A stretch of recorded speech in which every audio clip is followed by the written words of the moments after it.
Welcome everyone. This is the Nui Shibori class. I'm Lady Inea. I'm going to start with a little history on Shibori. Shibori is basically tie-dye, is how people know it.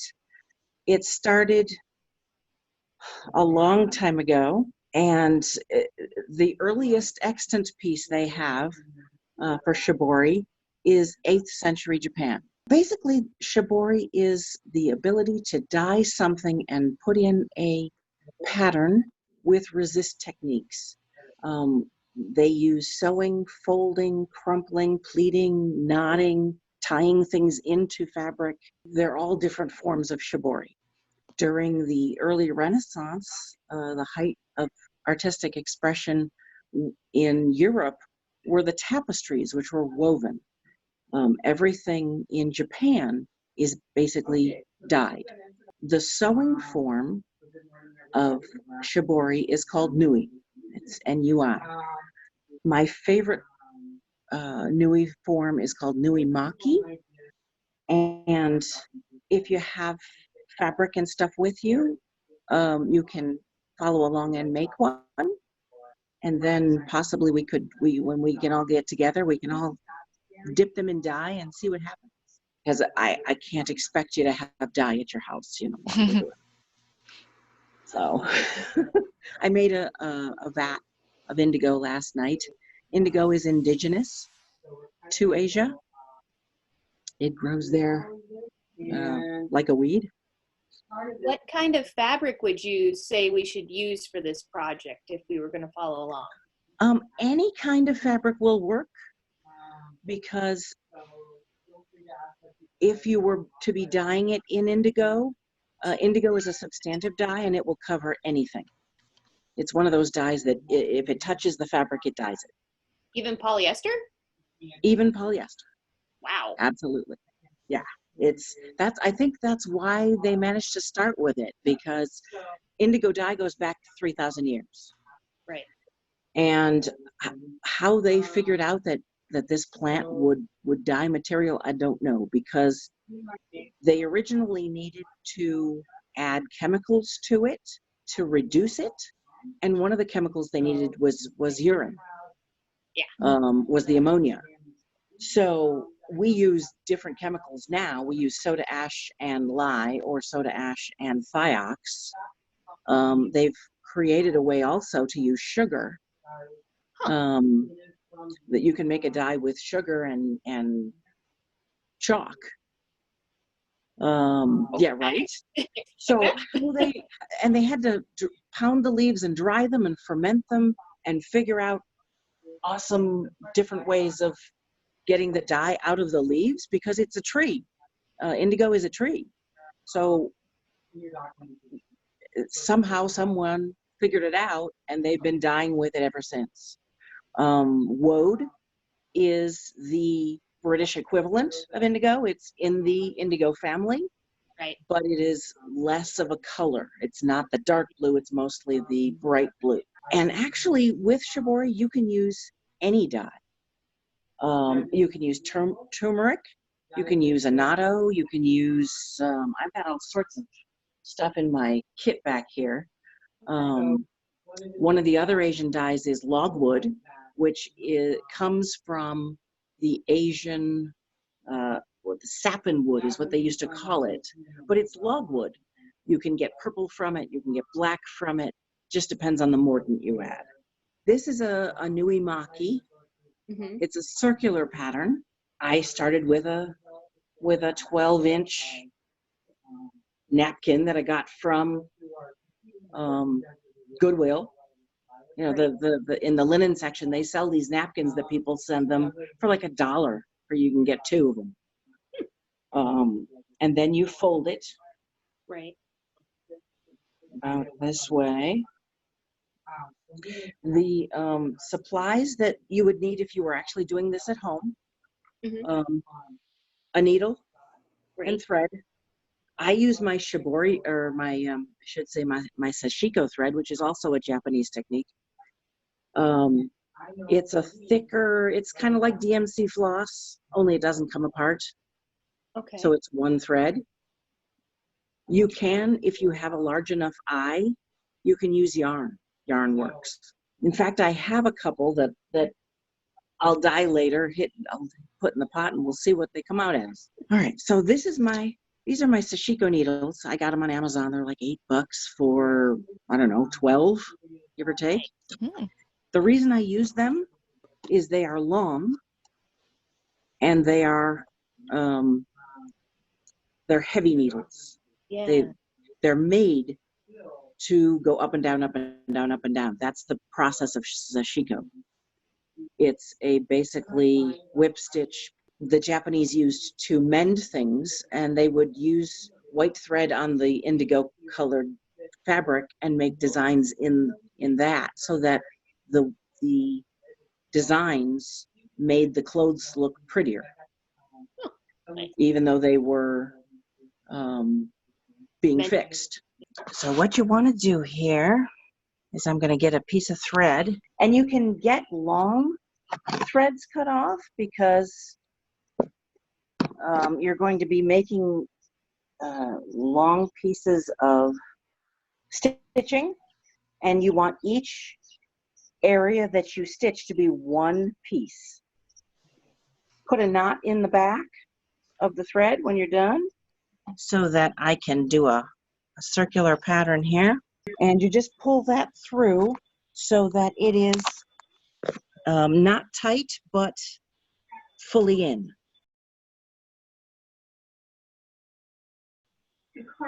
Pull that through. Now these don't have to be perfect.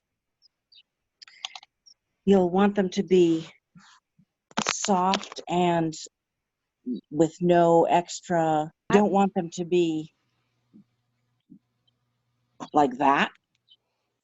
You want them to be completely flat when you're done with that little piece. There's a little tail left from where I ended the design. Now what they used to do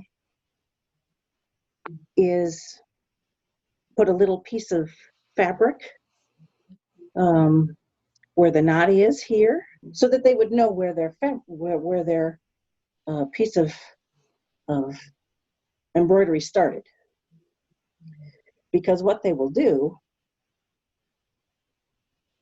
when the whole design is done is they will pull this tight,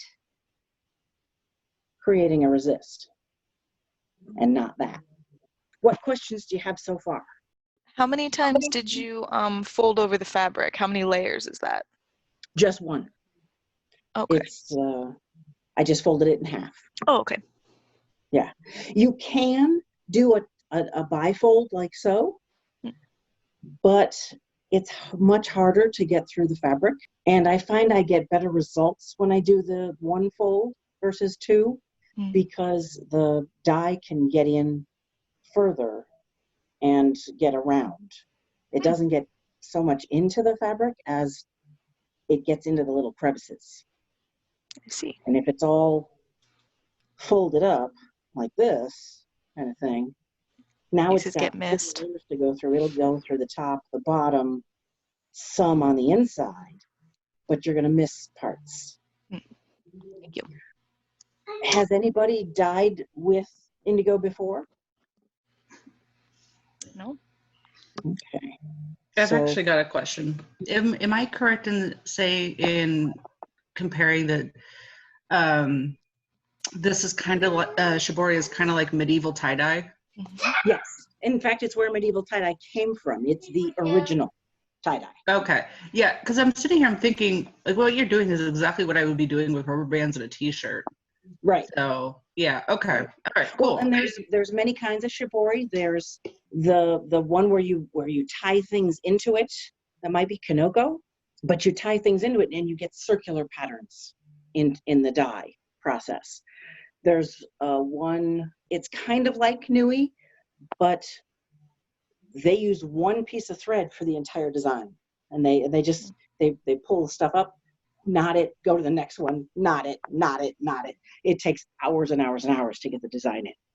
But then when they take it out, they can go whoop, and they have one big piece. Arashi means rain, what they do with Arashi is they put it around a log or a pole, something that's round. They put the fabric around it, and then they put in a string, and they go up and push down, and then they dye that big poofy mess kind of thing. But you get this, you dye like yards of fabric at a time, and you get this very rain-like pattern in the indigo. And what I'm going to do here is I'm going to pull these. See, we've got all these little strings. I'm going to pull them all tight like so. And what I tend to do, because you have two here, you can just tie them like so. And that keeps it knotted and keeps it tight. And you don't have to worry about it coming undone.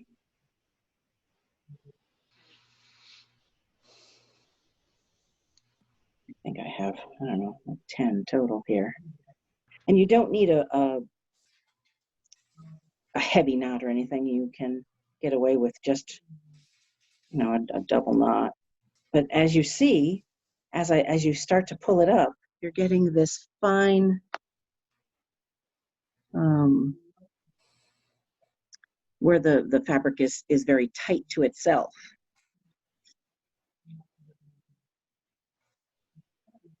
What that does is create a natural resist, and then the dye won't penetrate as well in those areas, and you'll get a beautiful circular, almost like a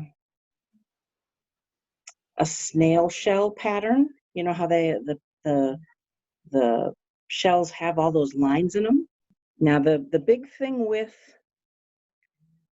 this form, see, look here, is you'll have lots of strings everywhere. But you want to make sure that you get your whole piece tightened. Because if you miss,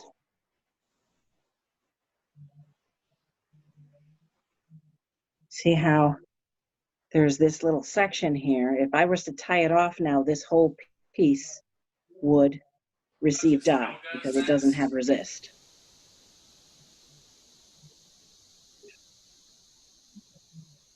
And in fact, I'm going to leave it that way so that when I dye it, we can tell.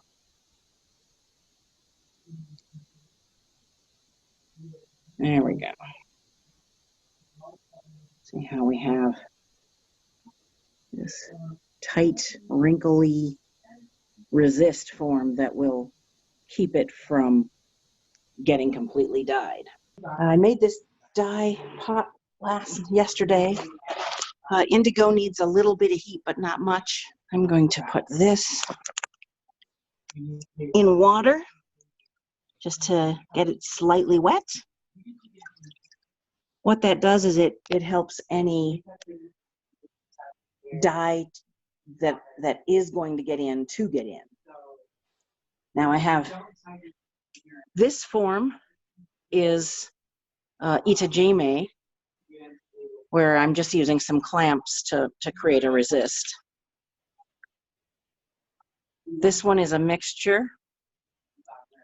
See how I tied some things into it, but I also used the Nui. This one, if I did it correctly, this one has the little ties because I used really thin thread. If I did it correctly, it'll come out to be a flower. So I'm going to put all of these things in dye as soon as I put on some gloves. Gloves are important whenever you dye because otherwise you will make a mess everywhere, and skin that comes in contact with indigo will stay blue for about a week. I'm going to put these in here and let those sit.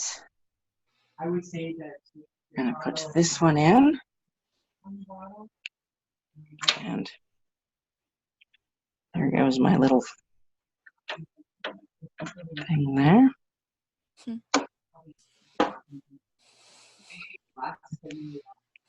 We're gonna put this in. This has a mixture as well. What all went into making your dye pot? My dye pot is soda ash. You can get that pretty much anywhere that sells dye. I get mine from Dharma. Thiox. Thiox I had to get from a different company because a lot of the companies like Dharma now use this, what they call color remover in place of Thiox. The color remover is okay. It works. But the problem I've come across is that it does just what it says. So if you put in a, you dye something purple and then you want to over dye it with indigo and put a pattern in it. Yeah. That color remover is going to take that purple right out of your fabric. Mm. It'll dye with the indigo, but you'll lose your purple. They don't tell you that when they sell it to you. So I go to a different company and I buy the actual Thiox. The indigo you can get at most dye places. Dharma, Maewa, Google indigo, it'll just come right up. And you can do lots of different patterns as well. It doesn't have to just be the circle. For this one, I did a different pattern here. And you would fold this fabric like this. You know, every, say, 2 inches or so.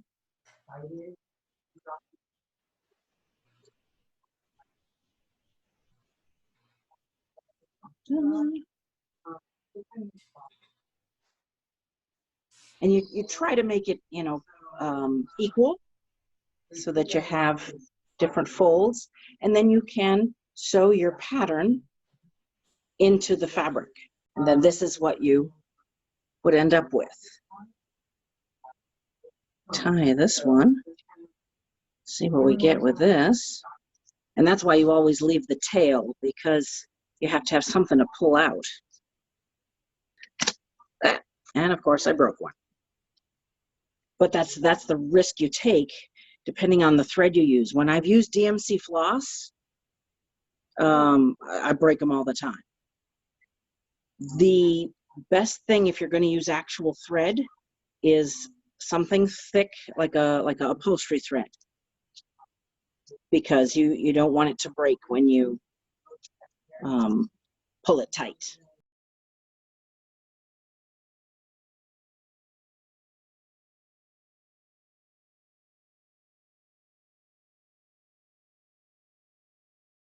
Now, when you pull something out originally with indigo, it's going to be green, and then it has to oxidize.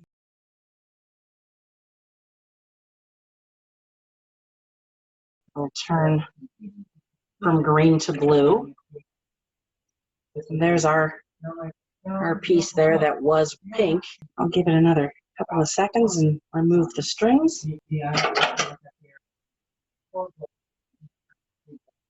One part. Pull this up a little bit so that you can get to the knot and cut it.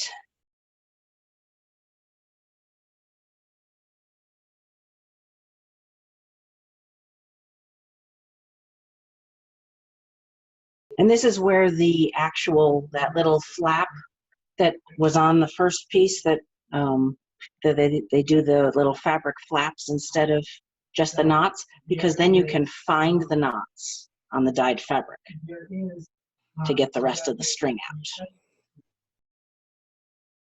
But if you want to see the pattern you end up with. Wow. There. That is awesome.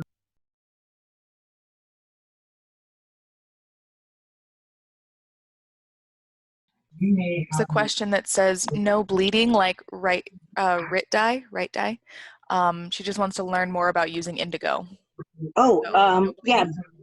Indigo is a much quicker process than RIT. RIT you have to let sit for like 30 minutes, and it's a chemical dye, so it will also pretty much go into everything.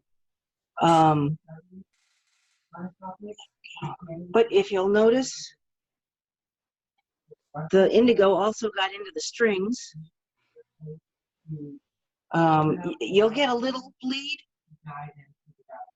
with both the indigo and the RIT, and you can do this with any dye, like I say, turmeric, RIT, anything.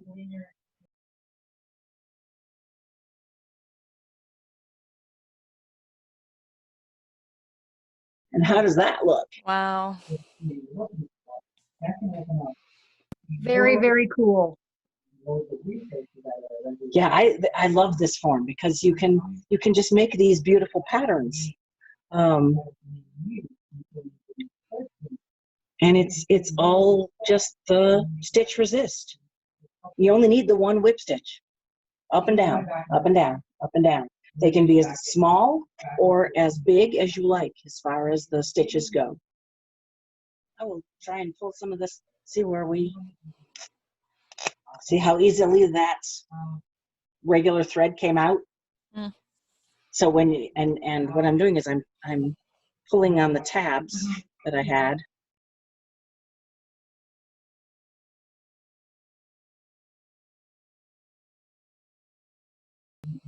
And you can see I'm not wearing gloves. See how? Mm-hmm. But you see how that green that came out originally of the has just been in air and changed to blue. Yeah. That is a natural process of the indigo. It's a chemical dye. So what are some things that you've done with these pieces, like making garb, did you make anything Well, else? so far I've just made pillows because I was experimenting with learning the techniques. I would love to start making garb with fabric that has these designs in it. And that goes Very excited. down like so. I have some leaves in here that I haven't pulled out yet, and that's the whole piece there. And it's just regular cotton that I put the design in with thread and then put it in the dye pot.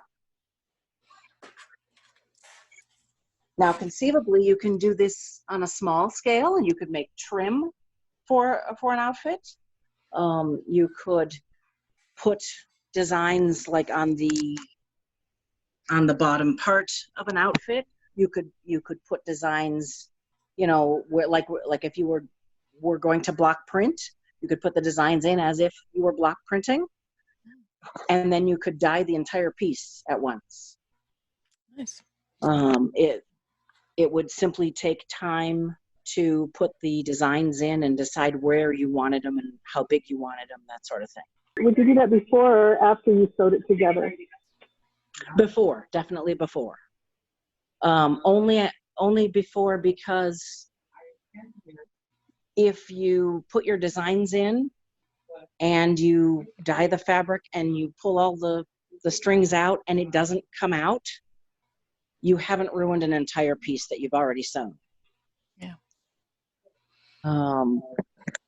Also, you might want to use several types of dye.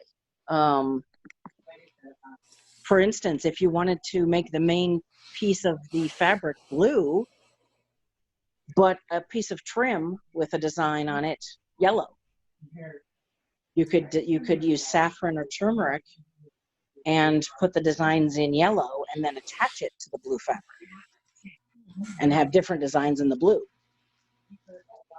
So I would definitely make the pieces first and put them together.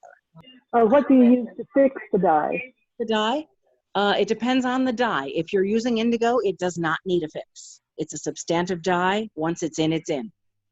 If you use, for example, if you use the amount of dye you would make a vat for 5 gallons and you put it in 10 gallons, you're going to get a lighter blue than you would.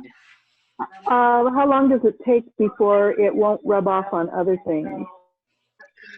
What we do with indigo is once we dye it, we rinse it to get any excess dye, because indigo actually bonds to the fabric in the oxidation process, and then you have to heat set it.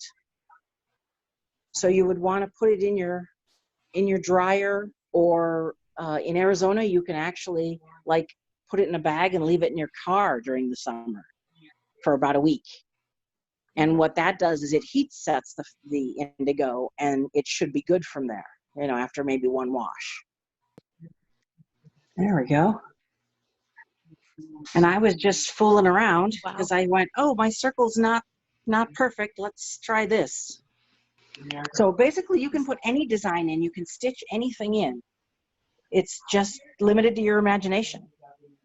Now see, in this case with the purple, if you were using the Dharma kit with the color remover, it would take this purple right out of the fabric. I've actually researched the original, the Chinese form that went to Japan. So I know about that as well. It's called jiaxi. And they came up with all sorts of designs.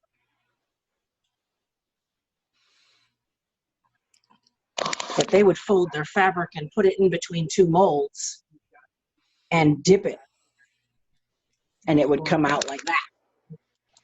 Thank you so much. Yeah. Thank you for coming.